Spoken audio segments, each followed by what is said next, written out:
In the Middle Ages, the type of utensil you ate with and the color of the cloak you wore determined whether you'd eat that week or starve in the stocks. Laws weren't just about keeping order, they controlled every aspect of your life, even when they were downright crude. Let's start with something you do every day without thinking twice: getting dressed. In 1363, England passed the Sumptuary Act, one of the most comprehensive attempts to legislate what people could wear. The law divided society into precise categories and assigned each group specific fabrics, colors, and styles. If you were a laborer earning less than 40 shillings annually, that's about $4,000 in modern purchasing power, you couldn't wear cloth worth more than 2 shillings per yard. You were restricted to blanket and russet, cheap undyed fabrics in browns and grays. Meanwhile, anyone below the rank of knight was explicitly forbidden from wearing silk, fur trim, or any embroidered garments. The aristocracy got the good stuff. Only those with land worth £100 per year could wear cloth of gold, ermine fur, or purple silk. That £100 translates to roughly $70,000 today, but land was the real marker of wealth in an agricultural economy. Purple became particularly restricted because the dye came from murex snails in the Mediterranean. It took 12,000 snails to produce enough dye for a single garment's trim. When Edward III's sumptuary law stated that no man nor woman of whatever condition they be could wear certain items, it meant your tailor could be fined or imprisoned for making you illegal clothing, and you could be arrested for wearing it. The enforcement mechanisms were elaborate. Towns employed officials whose entire job was inspecting clothing. In London, guild wardens had authority to stop people on the street and examine their garments. If you were wearing illegal fabric, they could seize it on the spot. Parish records from the 14th century show regular prosecutions for sumptuary violations. In 1337, a London merchant's wife was prosecuted for wearing a fur-lined hood reserved for nobility. The case went to court. Witnesses testified about what she wore and where, and she paid a substantial fine. But here's where it gets interesting. The wealthy found loopholes. They'd wear legal outer garments but illegal undergarments that occasionally showed through. They'd use legal fabrics but have them embroidered with illegal thread. They'd gift illegal clothing to servants, who technically could wear gifts from their masters. The sumptuary laws created a cat-and-mouse game where legislators constantly refined regulations to close loopholes, and the wealthy constantly found new ways around them. The laws also had a gender dimension. Women faced stricter regulations than men, particularly regarding jewelry and headwear. A 1294 French law prohibited bourgeois women from wearing any gold or precious stones. A 1356 Florentine statute banned women from wearing more than 2 rings. These restrictions targeted women specifically because female adornment was seen as particularly threatening to social order. A well-dressed merchant's wife could theoretically pass as noble, disrupting the visual hierarchy that kept society organized. Now imagine this. You're accused of theft in 12th century England. There are witnesses against you, but you maintain your innocence. The judge orders trial by ordeal, specifically ordeal by hot iron. Here's exactly what happened. You'd fast for 3 days, while priests prayed over you. On the trial day, you attended Mass and took communion, the idea being that God wouldn't let you desecrate the sacrament if you were guilty. Then came the ordeal itself. A 1-pound iron bar was heated in a fire until it glowed red. You had to carry this bar exactly 9 feet while everyone watched. Your hand was then immediately bandaged and sealed with the judge's mark. 3 days later, the bandage came off. If your hand had started to heal cleanly, you were innocent. God had protected you. If it was festering or infected, you were guilty, and punishment followed. The temperature of that iron bar reached about 950 degrees Fahrenheit, hot enough to cause third-degree burns on contact. Medieval people believed this system worked because God would perform a miracle to save the innocent. The reality? Nearly everyone's hand festered. Burns that severe almost always became infected in an era without antibiotics or sterile conditions. But here's the kicker. The church controlled the ordeal process, and priests had significant discretion in judging whether a wound was healing cleanly. If you'd paid the right bribes, made the right confessions, or had powerful friends, your infected hand might miraculously be declared pure. If you were poor, friendless, or had angered the wrong people, even a healing wound could be declared corrupted. The ordeal wasn't just religious theater. It was a functional part of the legal system with detailed procedural rules. Church manuals from the 11th century specified exactly how to conduct each ordeal type. The priest had to bless the water or iron with specific prayers. The accused had to swear oaths before God. Witnesses had to be present to verify the process. The 3-day waiting period was mandatory, giving time for divine intervention to manifest. Courts kept records of ordeal results, noting who passed and who failed, creating legal precedents. England officially abolished trial by ordeal in 1215, after the Fourth Lateran Council forbade clergy from participating, but the practice continued unofficially for decades, and similar ordeals persisted across Europe well into the 13th century. Trial by hot water, where you plunged your hand into boiling water to retrieve a stone, operated on identical principles. So did trial by combat, where God supposedly gave victory to the righteous fighter, a system that obviously favored those who could afford professional champions or possessed superior fighting skills, regardless of guilt or innocence. Which brings us to a law that sounds like dark comedy, but reveals something crucial about medieval justice: the trial of animals. In 1386, a sow in Falaise, France, was formally tried for the murder of a child. The pig had mauled a young boy to death, and the town brought the animal to court. The sow received legal representation, a proper trial with witnesses, and a formal verdict. She was found guilty and sentenced to be hanged by the hind feet from a gallows tree. The execution was carried out in the public square, and the executioner wore his formal costume for the occasion. The town of Falaise paid the executioner 3 livres and 10 sous, about $300 in modern terms, for his work. They even dressed the pig in human clothing for the hanging, to emphasize that this was a legal execution, not just butchering an animal. This wasn't an isolated incident. Between the 13th and 18th centuries, European courts tried dozens of animals, mostly pigs. In 1457, a sow and her 6 piglets were tried for murder in Savigny, France. The sow was convicted and executed, but the piglets were acquitted due to their youth and their mother's bad example. The court reasoned that the piglets had been led astray by maternal influence and deserved a second chance. In 1474, Basel, Switzerland, tried a rooster for laying an egg, which was considered sorcery. Roosters don't lay eggs, so this was clearly demonic intervention. The rooster was burned alive, along with the egg. Why? Medieval law operated on the principle that actions demanded justice, regardless of intent. If an animal killed a person, that death required legal response. More practically, these trials served as public theater that reinforced social order. They demonstrated that law governed all creatures, that justice was visible and dramatic, and that the community collectively rejected violent disorder. The trials also had a religious dimension. Animals that killed humans were considered corrupted by evil, requiring formal condemnation and destruction. The legal procedure for animal trials followed the same forms as human trials. The animal was formally accused. Evidence was presented, typically eyewitness testimony about the attack. Defense attorneys argued mitigating circumstances. In the Savigny case, the piglet's lawyer successfully argued that their youth and their mother's influence made them less culpable. Courts issued written verdicts explaining their reasoning. Executioners were paid official fees recorded in town account books. But here's something stranger. Medieval courts also tried insects and rodents. In 1479, the Swiss town of Bern brought a case against a swarm of beetles destroying crops. The beetles couldn't physically appear in court, so the judge appointed a defense attorney to represent their interests. The trial proceeded with full legal formality, including witness testimony about crop damage and legal arguments about the beetles' right to exist versus human agricultural needs. The court issued a formal summons ordering the beetles to leave within 3 days or face excommunication from the church. When the beetles didn't comply, shocking absolutely no one, the bishop formally excommunicated them, cursing them in God's name. These insect trials happened throughout Europe. In 1545, French farmers sued a colony of weevils for destroying vineyards. The trial lasted months, with lawyers presenting arguments on both sides. The weevils' attorney argued that God had created all creatures with the right to sustenance, and the weevils were merely exercising their natural right to eat. The farmer's attorney countered that humans held dominion over nature, and agricultural destruction harmed the community. The court eventually ruled in favor of the farmers, but set aside a small plot of land where the weevils could live unmolested, a compromise that satisfied neither party but demonstrated judicial wisdom. Speaking of the church, let's talk about money, because medieval law was obsessed with extracting it from you, especially if you were dead. Mortuary fees, called mortuaries, required your family to pay the church when you died. This wasn't a donation, it was legally mandated. The standard mortuary was your second best animal or possession, not your best. That went to the Lord as a heriot, a feudal death duty. Your second best ox, your second best cow, your second best piece of furniture went to the parish priest. If you owned no animals, your family owed goods or money instead, typically valued at the equivalent of several weeks' wages. In 13th century England, these fees were so burdensome that some families couldn't afford to bury their dead. The Statute of Westminster in 1285 tried to regulate excessive mortuaries, but enforcement was spotty. Parish priests depended on these fees for income, creating a perverse incentive to demand maximum payment. Some priests refused to perform funerals until families paid. Others seized property directly from grieving families, leading to bitter disputes that occasionally erupted into violence. Church records from the period document these conflicts. In 1342, a Norwich priest seized a widow's only cow as mortuary payment, leaving her destitute. She appealed to the bishop, who ruled the priest had acted legally. The cow was indeed her second-best possession. In 1378, a London family physically fought a priest who tried to take their father's best cloak. The priest had them arrested for assault and obstruction of church business. The family spent weeks in jail before a settlement was reached. The church justified mortuaries as payment for spiritual services provided during the deceased's lifetime. Priests administered sacraments, heard confessions, provided spiritual counsel, all supposedly compensated by the mortuary fee. Practically, they functioned as death taxes that enriched the clergy while impoverishing already struggling families. By the early 1500s, resentment over mortuaries had become one of the grievances fueling the Protestant Reformation. Martin Luther explicitly condemned mortuary fees as extortion, and Reformation territories abolished them. But for 3 centuries, you couldn't die without paying. Custom: some parishes charged fixed cash amounts instead of seizing property. Others took percentages of the estate. Wealthy families negotiated lower fees through influence and bribes. Poor families bore the full burden, often going into debt to meet mortuary obligations. The system was regressive taxation disguised as religious obligation, and everyone knew it. Then there were the restrictions on when you could have sex. Canon law, church law governing Christian behavior, prohibited sexual intercourse on Sundays, Wednesdays, Fridays, 40 days before Easter, 40 days before Christmas, from conception to 40 days after childbirth, and during menstruation. Add feast days, saints' days, and various periods of abstinence, and medieval married couples were theoretically forbidden from having sex roughly half the year. These weren't just abstract theological positions. Priests heard confessions where they interrogated married couples about their sex lives, assigning penances for violations. Penitential manuals from the period list specific penances: 3 days fasting for intercourse on Sunday, 40 days for anal, 7 years for masturbation. While enforcement varied wildly by region and individual priest, the legal framework existed to make even marital sexuality a source of guilt, surveillance, and church control. The penalties for sexual sins could be severe. Public penance required sinners to stand outside church during services, publicly acknowledging their shame. Serious or repeated violations could result in excommunication, being cut off from church sacraments, which meant social isolation and, in medieval belief, eternal damnation. Some regions imposed fines for sexual misconduct. Church courts prosecuted fornication, adultery, and other sexual crimes, with penalties ranging from monetary fines to whipping to pilgrimage requirements. But here's the reality. Most people ignored these rules most of the time. Parish records suggest enforcement was sporadic and inconsistent. Priests who lived with concubines were hardly in a position to rigorously enforce sexual morality on their parishioners. The laws existed to assert church authority over sexuality, to create a framework of guilt and control, not necessarily to actually prevent all prohibited sexual activity. The point was making people feel they needed the church's forgiveness for natural human behavior. Now let's discuss something that affected what you ate every week: fish. Mandates. Medieval Europe required Catholics to abstain from meat on Fridays, during Lent, and on numerous other fast days throughout the year. This wasn't a suggestion. It was law enforced by both church and state authorities. In England, Edward Thirst formalized the fast day requirements in the 13th century, and violators faced fines or public penance. By some calculations, medieval Christians were required to abstain from meat roughly 150 days per year, nearly half the calendar. The fish industry exploded in response. Coastal towns built massive fishing fleets. Monasteries constructed elaborate fish ponds to ensure steady supplies. Merchants developed long-distance trade networks for salt cod and herring, which could be preserved for months. In London, fishmongers became one of the wealthiest guilds, wielding significant political power. Friday fish consumption wasn't about nutrition or piety. It was an economic system that enriched the church, fishing interests, and merchants while extracting money from everyone else. The economic impact was staggering. The herring trade alone employed thousands of people across northern Europe. Ships sailed from England to Iceland and Norway for cod. Merchants shipped barrels of salted fish hundreds of miles inland. Towns held special fish markets on Thursdays so families could buy supplies for Friday abstinence. The entire economy restructured around religious dietary law. The laws specified what counted as fish. Aquatic animals were acceptable. Dolphins, whales, beavers, and barnacle geese all qualified as fish in medieval taxonomy because they lived in or near water. Beavers got classified as fish because of their flat, scaly tails. Barnacle geese bred in the Arctic, where medieval Europeans never saw their nests, so legend held that they hatched from barnacles on driftwood. Therefore, they were aquatic and permissible on fast days. The category of fish expanded to include basically anything that let wealthy people maintain varied diets while technically following the rules. This created absurd situations. Rich monasteries served elaborate fish feasts featuring whale, porpoise, beaver, and waterfowl alongside actual fish. Poor families ate dried herring and not much else. The law was theoretically universal but practically regressive. The wealthy could afford variety and loopholes, while the poor endured genuine hardship. A family subsisting on bread and vegetable pottage struggled to afford even cheap salted fish, but the law demanded it. Enforcement was serious. In 1549, England's government executed a man for eating meat on Friday, though this was during the Reformation when Friday fish consumption had become a political loyalty test. For most of the Middle Ages, punishments were fines, public humiliation, or church-imposed penances. But the laws were real, and people followed them, not from piety alone, but because community surveillance and legal consequences made violation risky. Town officials conducted inspections during Lent to ensure butchers weren't selling meat. Neighbors reported each other for violations. Church courts prosecuted offenders. In 1405, a York butcher was fined and placed in the pillory for selling meat during Lent. His shop was closed for a month, financially devastating him. The system depended on collective enforcement, turning communities into surveillance networks, monitoring each other's diets. Let's talk about market regulations, specifically the assize of bread and ale, established in England in 1266 under Henry III. This law fixed the price and weight of bread and ale based on grain prices, creating a sliding scale that adjusted as wheat and barley costs fluctuated. When grain was expensive, a penny bought you less bread. When grain was cheap, that same penny got you more. The assize attempted to prevent bakers and brewers from price gouging while ensuring they could still profit. The law was incredibly specific. It listed 13 different types of bread, each with precise weight requirements. Wastel bread, the highest quality white bread, had to weigh a specific amount per penny. Simnel bread, a fine, twice-baked bread, had different requirements. Cheaper whole wheat bread had different standards still. The assize table was updated regularly based on current grain prices, and every baker in the realm was required to follow it. Deviations meant prosecution. Bakers who sold underweight loaves faced the pillory, locked in place in the town square for public humiliation. The punishment was carefully calibrated. First offense meant hours in the pillory. Second offense meant longer duration and possible fines. Third offense could result in being banned from baking entirely, destroying your livelihood. Towns took bread regulation seriously because bread was the foundation of the medieval diet. Most people ate a pound or more of bread daily. Underweight loaves literally stole food from the hungry. 4. Ale. The law was equally detailed.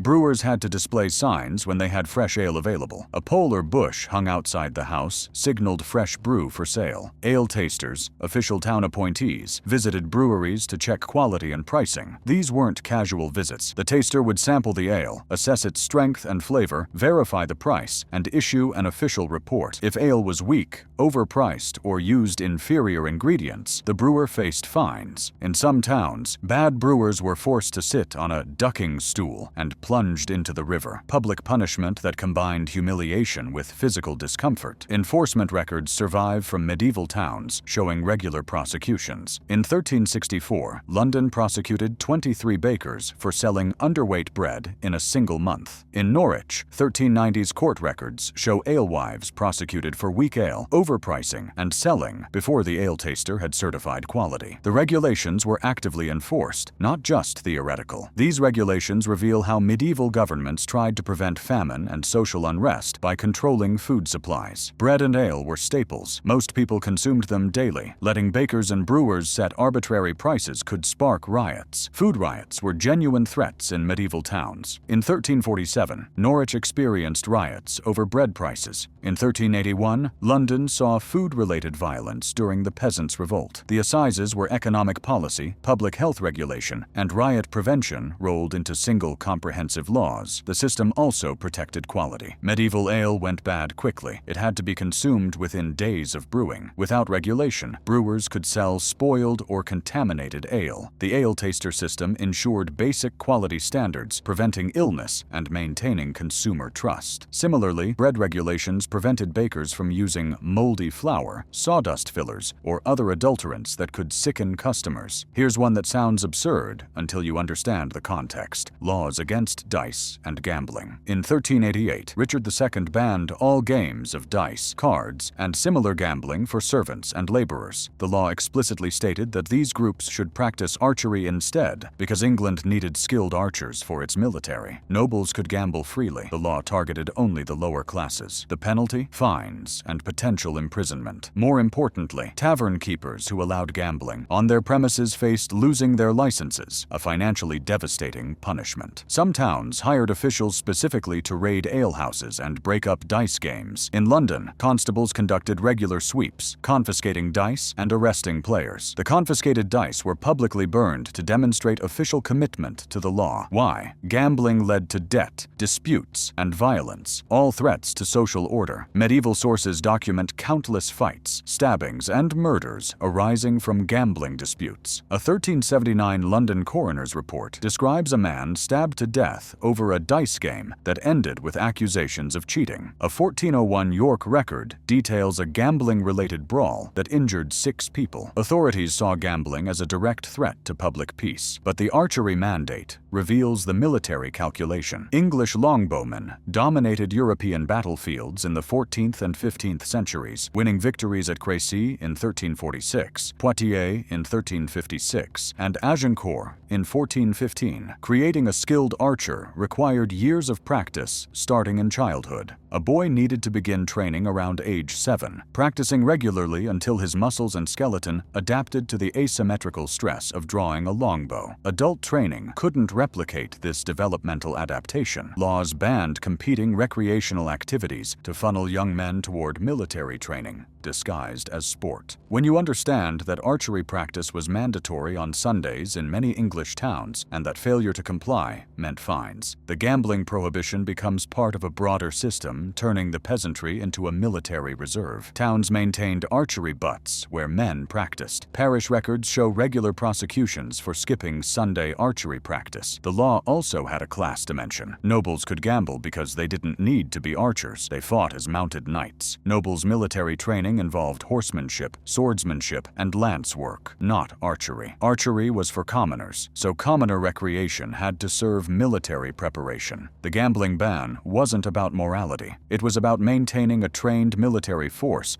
without paying for professional soldiers. Let's examine something darker: the criminalization of begging. In 1349, England passed the Ordinance of Laborers immediately after the Black Death, which had killed perhaps half the population. With labor suddenly scarce, surviving workers demanded higher wages and better conditions. The ordinance made it illegal for workers to refuse work at pre-plague wage rates. It also criminalized able-bodied begging. If you could work, you had to work at whatever wage the law mandated. The law explicitly stated, "Every man and woman of our realm of England, of what condition he be, free or bond, able in body, and within the age of 80 years, not living in merchandise, nor exercising any craft, nor having of his own whereof he may live, nor proper land about whose tillage he may himself occupy, and not serving any other, if he in convenient service his estate considered be required to serve, he shall be bounden to serve him, which so shall him require." Translation: if you're between roughly 15 and 60 years old, physically capable of work, not a merchant or craftsman, and don't own land, you must accept any job offered at government-fixed wages. Refusal meant imprisonment. Begging when you could work meant branding, a hot iron marking you as a vagrant. Repeat offenders faced escalating stipulating punishments including mutilation and even execution under later statutes. This law wasn't about public order or charity. It was naked class warfare designed to keep wages low and workers desperate, despite the economic leverage the plague had given them. Before the plague, labor was abundant and cheap. Landowners could demand work on their terms. The plague inverted this relationship overnight. Suddenly, workers could demand double or triple wages, refuse poor conditions, and move freely seeking better opportunities. The ordinance tried to restore the pre-plague status quo through legal force. It fixed wages at 1346 levels before the plague. It prohibited workers from leaving their home parishes without permission. It required everyone to accept work from their local lord, first before seeking employment elsewhere. It turned labor negotiation into a criminal act. Enforcement was vigorous. Court records from the 1350s and 1360s show thousands of prosecutions for wage violations, illegal movement, and refusal to work. In 1351, a Essex laborer was imprisoned for demanding wages above the legal maximum. In 1353, a Kent worker was branded for begging while able-bodied. The statute remained in effect, with modifications for centuries, evolving into the harsh vagrancy laws that persisted into early modern England and eventually transported to American colonies. Here's something that seems almost reasonable until you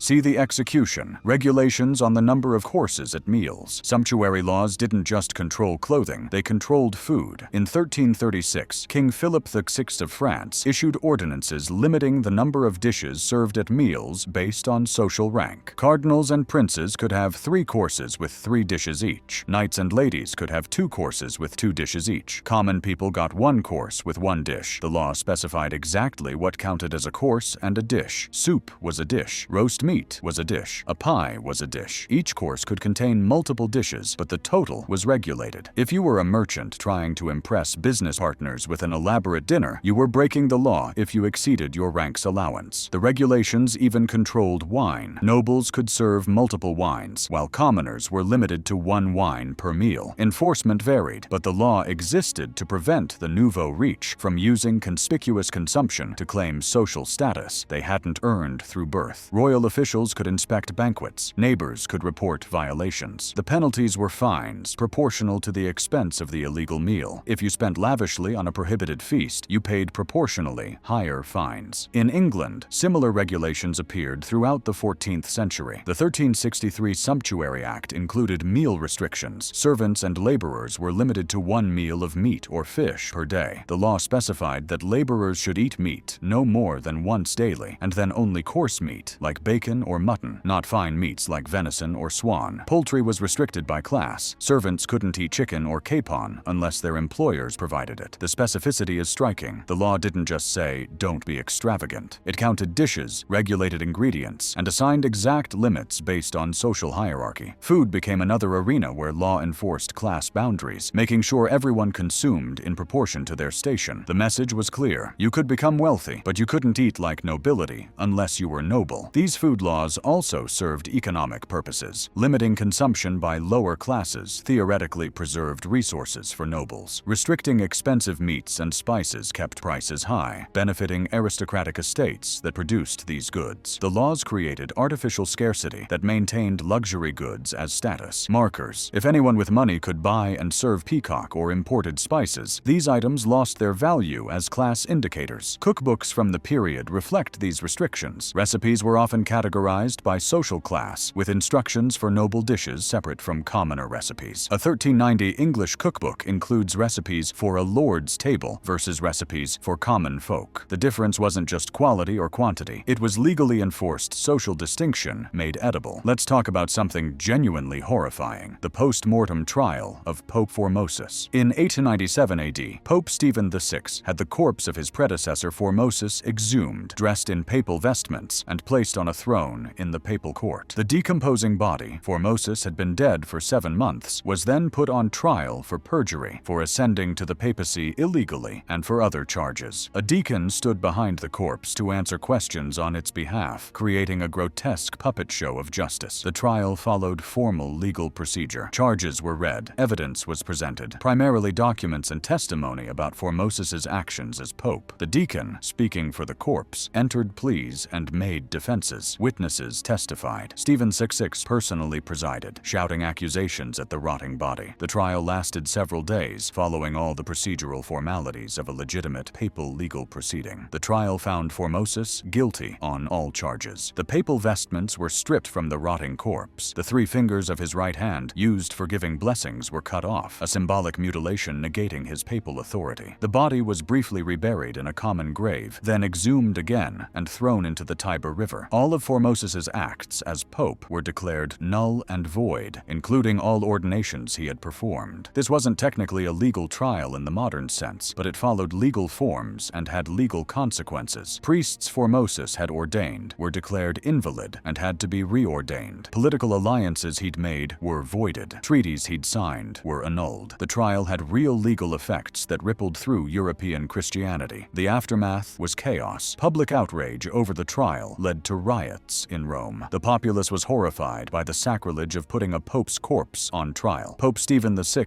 was deposed, imprisoned, and strangled to death by political enemies. Subsequent popes reversed the verdict, revalidated Formosus's ordinations, and reburied his body, or what remained after its journey down the Tiber, with honor. But the precedent stood. Corpses could be legally prosecuted. The trial established that legal proceedings could be brought against the dead, that bodies could be punished for crimes committed in life, and that law transcended the boundary between life and death. Medieval people already believed the dead could be judged by God. The Formosus trial demonstrated they could also be judged by earthly courts, now something that affected daily life constantly. Forestry laws. In Norman England, William the Conqueror created royal forests covering nearly 30% of the country. Forest didn't mean wilderness. It meant land under forest law, a separate legal system more severe than common law. Within royal forests, killing deer was a capital offense punishable by death or mutilation. Cutting down trees without permission meant losing a hand or being blinded. Even collecting fallen wood could result in substantial fines. The Forest Charter of 1217 slightly reformed these laws after massive public pressure, but maintained harsh penalties for serious violations. You couldn't hunt, fish, cut timber, graze animals, or farm in royal forests without specific permission granted through expensive licenses. Forest courts enforced these rules with dedicated wardens, foresters, and verderers who conducted regular inspections and prosecuted violators. The system was elaborate. Forest courts met regularly, hearing cases of illegal hunting, woodcutting, and grazing. Verderers, officials elected from local knights, investigated forest crimes and presented cases. Foresters patrolled constantly, watching for violations. The courts imposed fines, ordered mutilations, and occasionally executed serious offenders. Records from 13th century forest courts show hundreds of prosecutions annually in major forests. Poaching was endemic because peasants needed protein and firewood to survive. Deer provided meat. A single deer could feed a family for weeks. Wood was essential for cooking, heating, and construction, but taking either from royal forests meant risking brutal punishment. The legal risk didn't stop poaching, it just made it dangerous. Medieval forests became battlegrounds where peasants stole resources and forest officers hunted them. The punishments were severe and specific. For killing a royal deer, you might be blinded, castrated, or hanged depending on the circumstances and the king's mood. For cutting a tree, you could lose your hand, the hand that held the axe. For repeated grazing violations, your animals would be confiscated and you'd pay massive fines. The system was designed to terrorize people away from forest resources. These laws weren't about conservation. Medieval nobles decimated deer populations through hunting far more than poachers ever did. The laws were about aristocratic privilege and control. Forests provided the nobility with hunting grounds for sport. Chasing deer wasn't about food for nobles, it was recreation and status display. The laws also symbolized dominance over both land and people. By making forests legally separate spaces with harsher rules,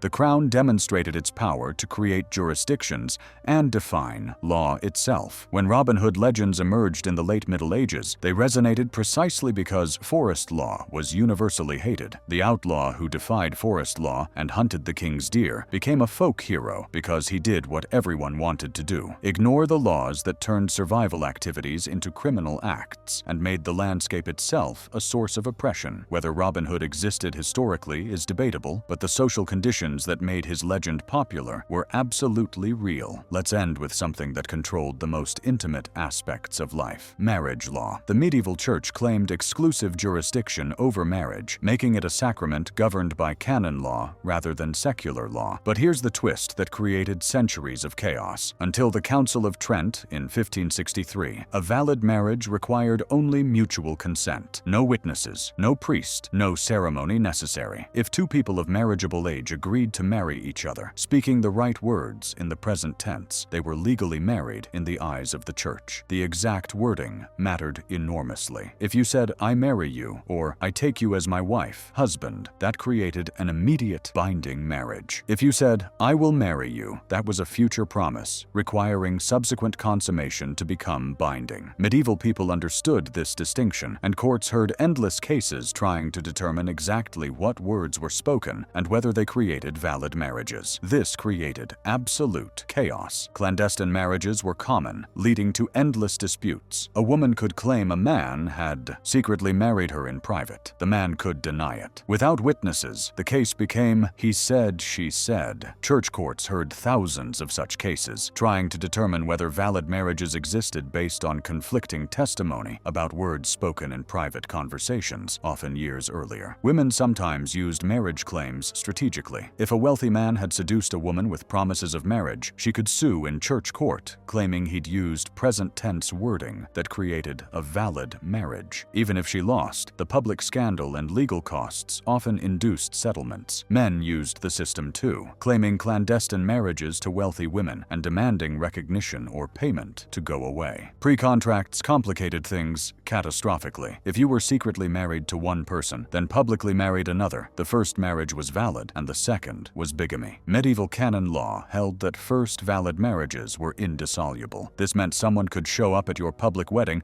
and claim they were already married to the groom, potentially stopping the ceremony and throwing the entire arrangement into chaos. Noble families lived in terror of their heirs being trapped by secret marriages to inappropriate partners. A noble son could be secretly married to a peasant girl, making any subsequent aristocratic marriage bigamous and all children illegitimate. Families tried to control this through surveillance and separation, but the law gave individuals unprecedented power to create binding legal relationships without institutional oversight. Church courts became clogged with marriage cases. Records from 14th century York show the church court heard hundreds of marriage disputes annually. In 1372, a case involved a woman claiming marriage to 3 different men simultaneously. All 3 claimed she'd married them privately, using present tense vows. The court spent months hearing testimony, trying to determine which, if any, claim was valid. The system also created opportunities for coercion and deception. Parents forced children into marriages through private vows. Men tricked women into marriages by using ambiguous language that sounded like future promises but were legally binding present vows. The wealthy hired lawyers who specialized in marriage law, arguing over whether specific medieval Latin phrases created valid marriages. The church eventually tightened marriage law, requiring witnesses and priestly involvement through the Council of Trent reforms. But for centuries, marriage existed in this strange legal limbo where private words created public obligations, and proving or disproving marriages became a constant legal battleground that entangled thousands in expensive, years-long litigation. Thank you for watching this video. If you'd like to watch another fascinating video like this, click on one of the boxes on your screen right now.